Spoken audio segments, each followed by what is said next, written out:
জম্মু কাশ্মীরে যে ট্র্যাজিক ঘটনা ঘটে গেছে সারা দেশবাসী আমরা সবাই সেটা জানি এবং আমরা সকলেই গভীরভাবে মর্মাহত। কি ঘটেছে? জম্মু কাশ্মীরের নওগাঁও পুলিশ স্টেশনে একটা মারাত্মক বিস্ফোরণ হয় এবং যে বিস্ফোরণে দুর্ভাগ্যজনকভাবে 9 জন অফিসার মারা যান এবং 27 জন মানুষ ইনজিওর্ড, মৃতের সংখ্যা আরো বাড়তে পারে বলে অনুমান করা হচ্ছে। এবং যে দৃশ্য সামনে আসছে বিভিন্ন নিউজ চ্যানেল দিয়ে, তাতে করে দেখা যাচ্ছে যে পুরো পুলিশ স্টেশনের আর কিছু বাকি নেই, পাশে থাকা গাড়িগুলো সমস্ত দুমড়ে মুচড়ে গেছে। এর থেকে আমরা কি শিক্ষা নিতে পারি?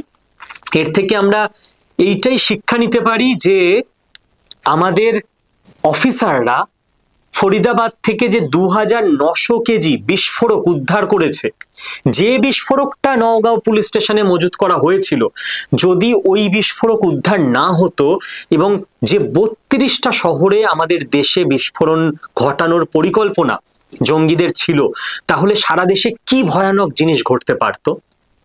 এবং এখানে নেক্সট যেটা বলার, যে কি করে হলো ব্যাপারটা, অ্যাকচুয়ালি ঘটনাটা ঘটেছে অ্যামোনিয়াম নাইট্রেট থেকে। ইয়েস, সেই অ্যামোনিয়াম নাইট্রেট যে অ্যামোনিয়াম নাইট্রেট থেকে ফার্টিলাইজারও তৈরি হয়। কিন্তু অ্যামোনিয়াম নাইট্রেট এতটাই মারাত্মক জিনিস যে সেটাকে হ্যান্ডেল করার জন্য প্রচন্ড কশন মেনে চলতে হয়।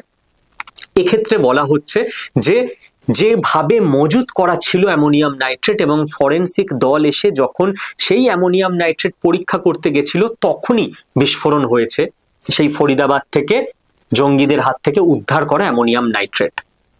তো যদি প্রচন্ড গরম থাকে বা ভেন্টিলেশনের জায়গা না থাকে, তাহলে অ্যামোনিয়াম নাইট্রেট থেকে এই ধরনের বিস্ফোরণ ঘটতে পারে।